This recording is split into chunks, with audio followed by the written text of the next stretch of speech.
Welcome to Reddit Wife Secrets. Enjoy your viewing.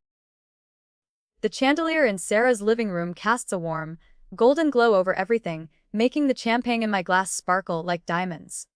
I love parties like this. The music is loud enough to drown out boring conversations but soft enough to allow for secrets. I look across the room and see David. He is leaning against the wall, checking his watch. He looks handsome in his charcoal suit, but to me, he looks like a piece of furniture, reliable, sturdy, and completely unexciting. "Honey, I'm so sorry," David says, weaving through the crowd to reach me. He brushes a stray hair from my face, and for a second, I feel a pang of guilt, but it vanishes as quickly as it came. I left my work laptop and the charger at the office. I have to run back and grab it before the morning presentation. It'll take me about 45 minutes. "Will you be okay here?" "Of course, babe," I say, giving him my most supportive, loving wife smile. I stand on my tiptoes to kiss his cheek. "Don't rush. I'll just chat with the girls. Take your time." I watch him walk out the front door. I wait. I count to 60 in my head. I look through the window and see his taillights disappear around the corner of the driveway. The moment he is gone, the air in the room feels different. It feels electric. I don't head back to the girls. Instead, I catch the eye of a guy standing by the balcony. His name is Julian. I met him 20 minutes ago, and the way he looks at me makes me feel alive in a way David hasn't in years. We don't need many words. A tilt of the head, a lingering look, and we are slipping away toward the back of the house, heading for the empty guest wing upstairs. I don't think about David driving through the dark streets. I don't think about our mortgage, our 5 years of marriage, or the dinner we had just 2 hours ago. I only think about the thrill of the now. 30 minutes later, I am back downstairs, smoothing my dress and checking my lipstick in a hallway mirror. I feel a rush of adrenaline. I made it. I'm invincible. I walk into the kitchen to find my best friends, Chloe and Jessica, pouring more wine. They saw us sneak away. They know me too well. "You are absolutely mental, Lena," Chloe whispers, her eyes wide but her lips curling into a smirk. "David's car hasn't even cooled down in the driveway, and you're already upstairs with a stranger. You're gonna get caught one day." I laugh, a sharp, confident sound. I grab a bottle of water from the fridge. "David, please, he's the most oblivious man on the planet. He thinks I'm a saint. I could bring a guy into our own bedroom, and David would probably just ask him if he wanted a cup of coffee. He lives in his own little world of spreadsheets and boring meetings. As long as I'm standing here with a drink when he gets back, he doesn't suspect a thing. He's too trusting, which is just another word for boring." Jessica shakes her head, laughing. "The perfect husband and the wild wife. It's a dangerous game, Lena." "It's not a game if you always win," I reply, leaning back against the marble island. What I don't hear is the sound of the side mudroom door clicking shut. What I don't see is David standing in the shadows of the pantry, just 5 feet away. He hadn't gone to the office. He had realized he forgot his house keys and turned back immediately. He had been standing there for 5 minutes. He heard the laughter. He heard the oblivious comments. He heard about the guest wing. He doesn't burst in. He doesn't scream. That isn't David's way. He simply turns around, walks back out the side door, and gets into his car. He sits there in the dark for 10 minutes, gripping the steering wheel until his knuckles turn white. Then, he starts the engine, drives around the block, and pulls back into the driveway as if he's just arriving from the office. When he walks back into the party, he looks tired, but his smile is intact. "Got it," he says, patting his briefcase. "Ready to go home, Lena." "Ready," I say, tucking my arm into his. I feel a sense of triumph. I have my husband and I have my secrets. I have everything. The next week is strange. David is different. He isn't cold, but he's focused. He spends a lot of time on his laptop in the evenings, but he tells me it's just the big merger. Then, on Wednesday evening, he comes home with a bottle of the vintage champagne I love. "I have a surprise," he says, setting 2 envelopes on the table. My heart skips a beat. "What's this?" "I know things have been stressful," he says, his voice smooth and calm. "I've been working too much, and I haven't been the husband you deserve. I want you to have a break. 7 days in a luxury resort. Everything included. Spa, private beach, the works." I open the envelope. It's a trip for 2. "But the merger, David. Can you leave?" He looks me straight in the eye, and for a split second, I see something flickers in his gaze. Something sharp. But it's gone before I can process it. "I can't go, Lena, but I want you to go. Take a friend. Take Chloe. You two always have fun. Consider it my gift to you for being so patient with me." I can hardly contain my excitement. A week away, no husband, no responsibilities. I already know I'm not taking Chloe. I'm gonna tell her I'm with David, and I'm gonna tell David I'm with her. I'll take Julian. Or maybe someone else. The possibilities are endless. You're the best, David, I say, throwing my arms around his neck. I know, he whispers into my hair. I'm gonna make sure you have everything you need, Lena. Everything. I spend the next few days packing my best outfits. David is incredibly helpful. He even helps me move some of my valuable jewelry into a travel case. He seems so supportive. He even offers to drop me at the airport. On the morning of the flight, he kisses me goodbye at the terminal. Have the time of your life, he says. Don't worry about anything at home. I'll take care of it all. As I walk toward the gate, I feel like the luckiest woman alive. I have a man who pays for my lifestyle and asks no questions. I have a week of freedom ahead of me. I don't look back. If I had, I might have seen him watching me, not with sadness, but with the look of a man who has just finished a very long, very difficult project. I land in paradise. The villa is incredible. The ocean is a perfect turquoise. I spend the first 2 days in a blur of sun and cocktails, completely disconnected from my life back home. My phone stays in my bag. Why check in on? Boring. David when I have the sun and the attention of every man at the resort bar. But on the third day, as I'm lounging on the deck of the villa, my phone starts vibrating. It won't stop. It's a series of messages from my neighbor, Mrs. Gable. She's an old lady who spends all day looking out her window. Usually, I ignore her. But she has sent 10 photos in a row. I click on the first one. It's a photo of our driveway. There is a massive moving truck parked there. I click the second one. Men are carrying my mahogany dresser. The one my grandmother gave me, out the front door. My heart drops into my stomach. I scroll faster. The next photo is a Celdi sign being hammered into our front lawn. Not a for sale sign. A sold sign. Then comes the text from my best friend Chloe. Chloe Lena, where are you? I just drove by your house to drop off that book. Some guy is there changing the locks. He said the house was sold in a private cash auction and the new owners move in tomorrow. Where is David? What is happening? I feel like the ground has vanished from under my feet. I try to breathe, but the air feels thin. I call David. It goes straight to voicemail. I call again. And again. On the 5th try, he picks up. David, I scream, my voice cracking. David, what is going on? Mrs. Gable is sending me photos of movers. Chloe says the house is sold. Why are they? Takes a long, heavy silence. When David speaks, he sounds like he is 1,000 miles away. He sounds happy. Oh, hi Lena, he says. How's the water? Is it as blue as the brochures promised? Answer me, what are you doing to the house?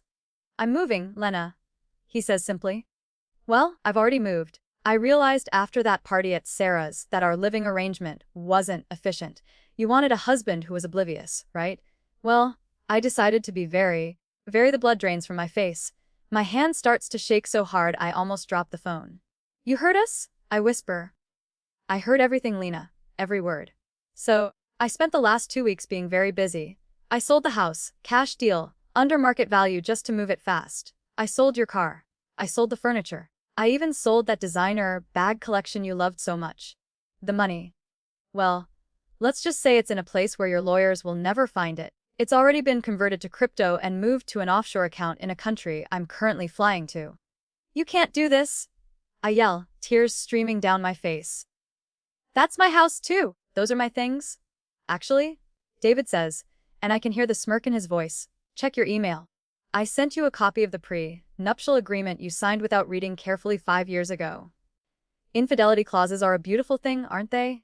Especially when there's high-definition security footage from our own hallway from the nights I was at the office, and you were bringing guests home. I collapse onto the lounge chair. The luxury villa now feels like a prison cell. I paid for the villa until Sunday. David continues. After that, you're on your own. I've canceled all the credit cards. I've emptied the joint account. I left your suitcase with your mother. She's not very happy with you right now after I showed her the videos. David, please, enjoy the rest of your trip, Lena. You always wanted to be wild. Now you can be wild and free. Because you have absolutely nothing left. The line goes dead. I stare at the phone screen until it goes black. The sound of the ocean, which felt like a symphony an hour ago, now sounds like a mocking hiss. I try to call him back, but a cold, automated voice tells me the number is no longer in service. He didn't just leave me, he erased himself from my world. Lena, what's wrong? You look like you've seen a ghost. Mark says, walking over from the bar with 2 fresh drinks. I look at him, really look at him, and a wave of disgust hits me. Not at him but at myself. He was part of the fun. Part of the thrill. Now, he is just a stranger standing in a villa I can't afford, while my life in the city is being loaded into a truck. I need to go. I whisper, scrambling to my feet. What? We have 4 more days? Mark laughs, reaching for my hand. The house is gone, Mark! David sold everything! He knows! I scream, the reality finally breaking through my shock. Mark's expression shifts instantly. The flirtatious charm vanishes, replaced by a look of pure discomfort. He knows? Like, about us, look. Lena, I didn't realize there was a pre-nup situation. I don't want any legal trouble. Help me buy a ticket home. I plead, grabbing his arm. My cards are declined. I just need to get back and stop him. Mark slowly pulls his arm away. He avoids my eyes. I actually didn't bring much extra cash on this trip. I thought you were handling the expenses. I should probably check out too. I don't want to be stuck with the bill for this place. Within an hour, Mark is gone. He didn't even say goodbye. He just packed his bag and disappeared toward the lobby, leaving me alone in the middle of paradise with a suitcase full of clothes that no longer have a closet to hang in. I spend the next 6 hours in the hotel lobby, begging the manager to let me use their landline. I finally reach my mother. The conversation is the most humiliating moment of my life. Don't mom me, Lena. Her voice is brittle and sharp. David came by. He sat right here in my kitchen and showed me everything. The videos, the messages, the dates. I've never been so ashamed. How could you be so reckless? How could you be so cruel to a man who gave you everything? Mom, please, he sold the house. I have nothing. I'm stuck in the Maldives. He left your bags in my garage. She says, ignoring my sobbing. I'll pay for a one-way, economy ticket. But that is it. Don't expect a warm welcome. You're staying in the guest room, and you're getting a job. The free ride is over. The flight home is a nightmare. I'm squeezed into a middle seat in the back of the plane, surrounded by crying babies and the smell of stale food. I keep looking at my reflection in the small window, barely recognizing the woman looking back. The wild girl from the party is gone. When I land, I don't take a taxi. I can't afford one. I take the bus to my old neighborhood. I make the mistake of getting off at the stop near my house. I walk past it, my heart hammering against my ribs. The Sell D sign is still there, but a new car, a sensible family SUV, is parked in the driveway. I see a woman through the window, the new owner. She is hanging curtains. My curtains are gone. My life has been overwritten like a deleted file. I arrive at my mother's house with 2 suitcases and a bruised ego. She doesn't hug me. She just points toward the stairs. Your things are in the garage. Take what you need for the week. The rest stays there. I'm turning the heater off in the guest wing during the day to save on utilities, so bring a sweater. The guest room is small and smells like mothballs. I sit on the edge of the twin bed, staring at the floral wallpaper. My phone pings. It's an email from an address I don't recognize. I open it. It's an attachment. A photo.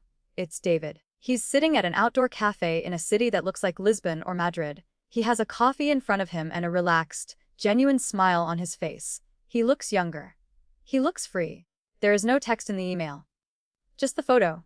I realized then that David didn't just want to punish me. He wanted to show me that he was the one who was truly oblivious.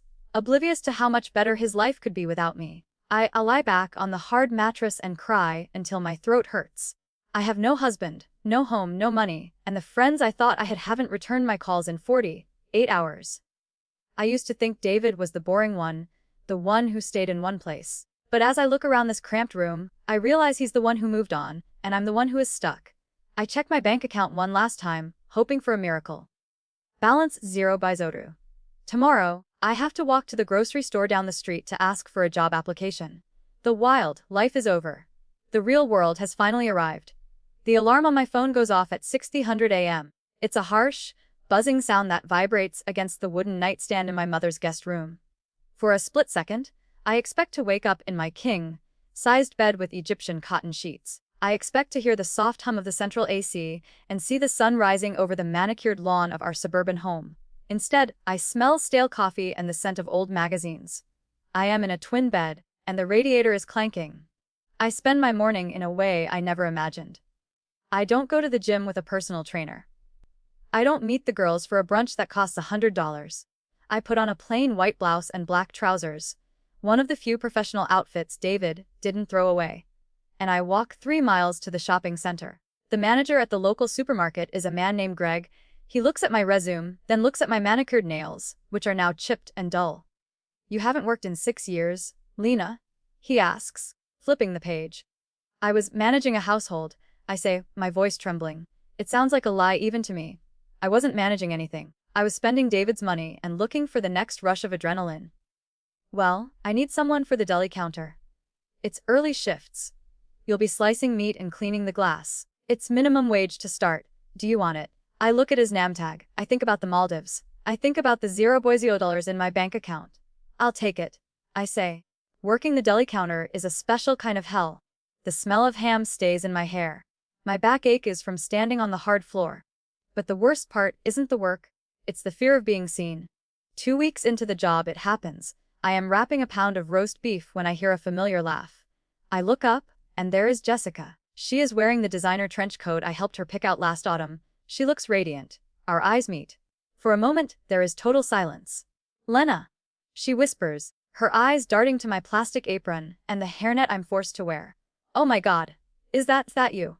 "Hi, Jessica," I say, trying to keep my dignity, though it's impossible. We heard things," she says, leaning in closer, her voice a mix of pity and morbid curiosity. "Chloe said David sold the house and just vanished. People are talking, Lena. They're saying you lost everything in the divorce. I didn't believe it. I'm just getting back on my feet." I manage to say, my face burning with a heat that feels like a physical fever. "Right. Of course," she says, but she doesn't offer a lunch date. She doesn't ask for my new number. She just takes her roast beef, gives me a tight, awkward smile, and hurries away toward the organic produce section. I realize then that my friends weren't friends. They were audience members. They liked the drama of my life when I was on top. Now that the show is over, they've moved on to a different theater. A month later, a thick envelope arrives at my mother's house. It's the final divorce decree. David's lawyers were efficient, terrifyingly so. Because of the evidence he gathered, the infidelity clause in our prenup was triggered with surgical precision. I am entitled to nothing, no alimony, no share of the house sale, not even a portion of his retirement. I sit on the back porch of my mother's house, watching the sunset. It's not a Maldives sunset. It's just a gray sky over a row of identical suburban fences. My mother comes out and sits beside me. She's been cold, but tonight she looks at me with a bit of sadness. "He called me yesterday, you know," she says quietly. My heart leaps. "David, what did he say? Is he coming back?" "No, Lena," she sighs. "He called to make sure I was okay. He sent me a small check, enough to cover your groceries for a few months. He said he didn't want me to suffer because of your choices. His helping you and not me." I ask, the bitterness rising in my throat. "He doesn't owe you anything, Lena. You treated your marriage like a game where only you were allowed to have fun. You thought he was predictable. You thought he was boring. But the truth is, he was the floor you were walking on. You never noticed it until it was pulled out from under you." I look down at my hands. They are rough now. The skin is dry from the industrial soap at the store. I finally understand. David didn't just take my money or my house. He took the version of me that I loved, the woman who was untouchable, the woman who could do whatever she wanted without consequences. He left me with the real Lena, a woman who has to work 40 hours a week just to pay her mother rent, a woman whose phone never rings, and a woman who has to live with the memory of what she threw away. I pull out my phone and look at that last photo he sent me from Europe. He looks so peaceful. I realize I don't even hate him anymore. I can't. You can't hate a mirror for showing you the truth. I delete the photo. I delete his contact. I go inside and set my alarm for 5:30 a.m. I have a long shift tomorrow, and I can't afford to be late.